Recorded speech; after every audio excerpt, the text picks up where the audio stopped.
네, 여러분 안녕하세요. 네, 졸업 논문 정복하기 2강 실시하도록 하겠습니다. 네, 지난 시간에 1강에서는 이제 논문에 대해서 간단하게 이제 설명을 들었습니다. 네, 이번 강의에서는 논문 작성과 관련된 것들을 제가 좀 설명을 드릴 거고요. 그중에서 먼저 이제 이론적 배경을 작성하기 위해서 이제 필요한 것들을 좀 설명을 드릴 겁니다. 네, 영남대학교 홈페이지. 네, 오랜만에 들어오네요. 네.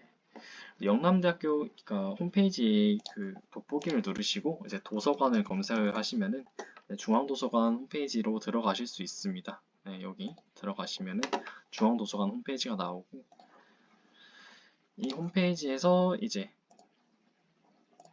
로그인을 하시고 난 다음에 여기 하단에 보면은 여기 리스 요게 있습니다. 요 배너를 클릭을 해주시면은 여기 시간이 조금 걸립니다. 네, 리스로 들어가게 됩니다. 이 리스를 바탕으로 이제 선행 연구들을 탐색을 하시면 됩니다. 이 리스는 말 그대로 이제 학술 연구 정보 서비스인데 논문들을 모아놓은 곳이라고 생각을 하시면 되겠습니다. 자, 여기서 찾은 논문들을 바탕으로 이론적 배경으로도 활용을 하게 될 거고, 그리고 내가 이야기하고자 하는 것들이 이야기할 수 있는지에 대한 판단을 할 수 있는 것이라고 생각을 하시면 될 것 같습니다. 제가 썼던 그 논문으로 바탕으로 하면은 뭐 유형이 어떻게 나누어졌는지, 전공 일치도랑 전공 만족도 간의 관계라든지, 내가 최종적으로 하고자 했던 말들이 할 수 있는지, 선행 연구들에서 어떻게 나은지를 판단하는 거라고 보시면 될 것 같습니다. 네, 그래서 여기서 이제 키워드가 중요한 겁니다. 네, 지난 강의에서 말씀드렸듯이 키워드를 이때 좀 많이 사용하게 됩니다. 저 같은 경우에는 그때 키워드가 직무일치가 전공일치였었죠. 네, 전공일치를 바탕으로 일치도를 검색을 해보겠습니다.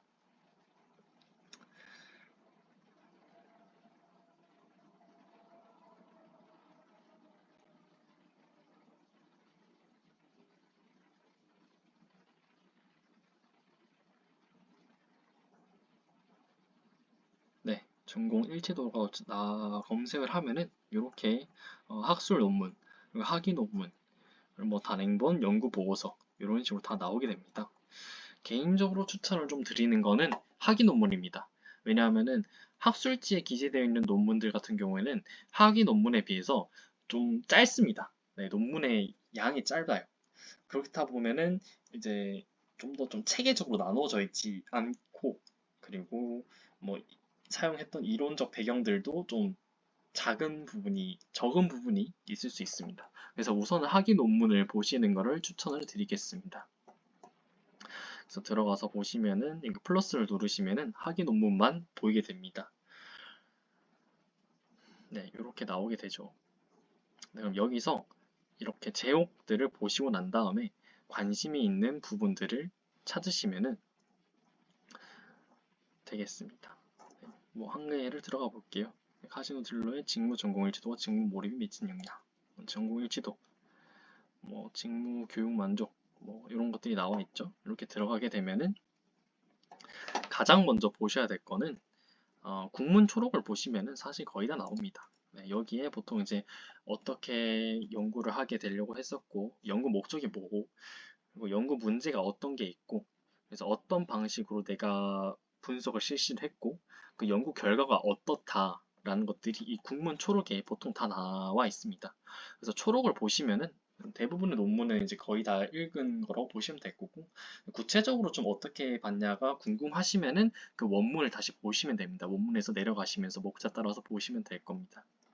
네, 물론 이제 초록 같은 경우에는 다 요약이 되어 있긴 하지만 초록만으로 논문을 작성하는데 도움을 받기는 조금 힘들고, 이 초록을 바탕으로 내가 지금 보고 있는 이 논문이 과연 내가 쓸 논문에 도움이 될지 안 될지를 이제 판단하는 가장 간단한 방법이라고 생각을 하시면 될 것 같습니다. 네.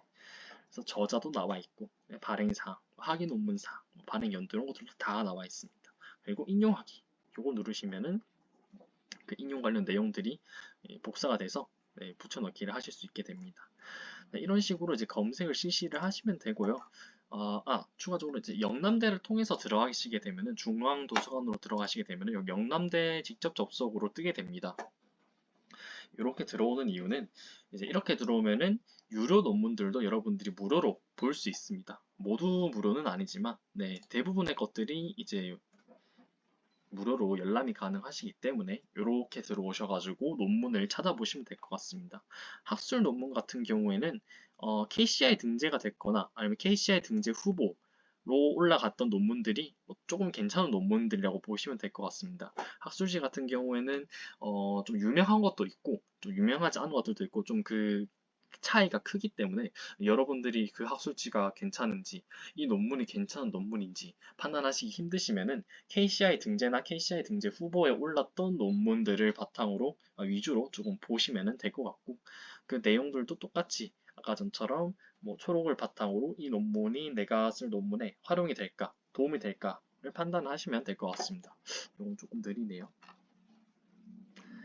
네, 사실 내용은 다 똑같이 플러스 누르면 똑같이 뜰 거고 이걸 바탕으로 이제 여러분들이 선행 연구를 탐색하시면서 이론적 배경으로 활용할 수 있는 논문들을 찾아 나가시면 될 것 같습니다.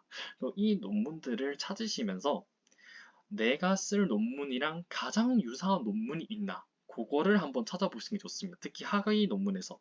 그 이유는 사실 학사 논문과 졸업 논문 같은 경우에는 여러분들이 특별히 학술지에 기재를 하거나 아니면은 뭐 이런 석사, 박사 논문처럼 이렇게 어디로 올라가거나 하는 논문이 아닙니다. 네, 학교 자체에서 심의를 거쳐가지고 교수님들이 심의를 하셔가지고 패스할지 아니면은 통과시키지 않을지를 정하는 거기 때문에 이런 방법을 추천을 드리는데 가이드라인으로 설정한 논문을 찾으시는 걸 좀 추천을 드리겠습니다. 예를 들어서 이제 내가 전공 일치도라는 거랑 그리고 전공 만족도를 보고 싶다 하면은 전공 일치도에 따른 전공 만족도의 차이 분석이라든지 영향 분석이라든지 그런 식으로 작성된 논문들이 있을 수 있습니다. 아니면은 그 내용이 포함된 논문들이 있을 수 있죠. 그래서 그 논문들 중에서 그 논문들의 형식을 바탕으로 내 논문의 진행을 유사하게 해나가는 것도 괜찮은 방법입니다. 사실 이 방법이 논문을 한 번도 써본 적 없는 사람에게는 가장 편하고 가장 좀 안정적으로 논문을 쓸 수 있는 방법이기 때문에 가능하면은 내가 쓰고자 하는 논문이랑 가장 유사한 논문 하나를 설정하시는 게 좋고 그걸 바탕으로 이제 플로우, 가이드라인으로 삼아가지고 논문을 작성하는 거를 추천드리겠습니다. 이렇게 찾아보시면서 전공 일지도를 다른 논문에서 그러니까 내가 관심 있는 주제 핵심 키워드들이 다른 논문에서는 어떻게 표현이 되는지 그리고 어떤 방식으로 측정이 됐는지를 확인하시는 작업이 또 필요합니다. 왜냐하면 사실 전공 일치도라고 했었을 때 이 전공 일치도를 측정할 수 있는 그런 방법들이 되게 여러 가지가 있습니다. 즉 설문들이 되게 여러 가지가 있어요. 패널 데이터를 사용한 논문 같은 경우에는 여러분들이 직접 그 설문을 실시하는 게 아니기 때문에 패널 데이터에서 제시했던 것들을 바탕으로 그 안에서 조합을 해야 됩니다. 그렇기 때문에 유명한 패널 데이터를 사용하시는 걸 추천드리고 그 이유는 그만큼 유명한 패널 데이터는 연구가 많겠죠. 그러면 내가 선정했던 핵심 키워드와 유사한 연구도 분명히 있을 거고 해당 연구에서 내가 선정한 핵심 키워드를 어떻게 측정했는지, 어떻게 가져왔는지, 어떻게 연구 도구로 활용했는지를 참고를 하시면 될 것 같습니다. 그래서 내 핵심 키워드에 맞는 문항을 선정하고 그리고 수정을 하고 어떤 걸 쓰면 될지 왜냐하면 선행 연구를 그대로 따라갈 필요는 없습니다. 내가 생각했을 때 필요 없을 것 같다고 판단하는 것들은 없앨 수 있고 물론 그것도 좀 타당해야 됩니다. 이유가 논리적이어야 되고 그 이후에 신뢰도 분석과도 좀 관련이 있는데 그거는 이후에 다시 설명을 드리겠습니다. 그래서 이런 리스를 활용을 하셔가지고 여러분들이 쓰실 논문들에 대해서 내가 설정했던 관심 키워드와 관련된 논문들을 찾아보실 수 있고 이걸 바탕으로 이론적 배경이라든지 그런 것들을 작성하실 수 있다. 서론에도 물론 활용이 가능합니다. 이후에도 그 뒤쪽에 보면은 뭐 논의라든지 그런 부분에서도 활용이 가능하시고 그래서 이번 강의에서는 이제 선행 연구를 탐색하는 방법에 대해서 알아봤고요.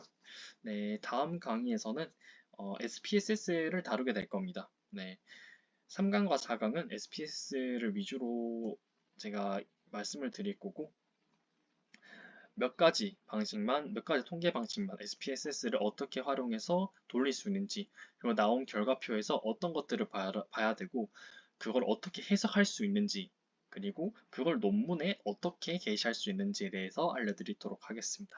네, 모두 고생 많으셨고, 네, 다음 강의에서 뵙도록 하겠습니다. 감사합니다.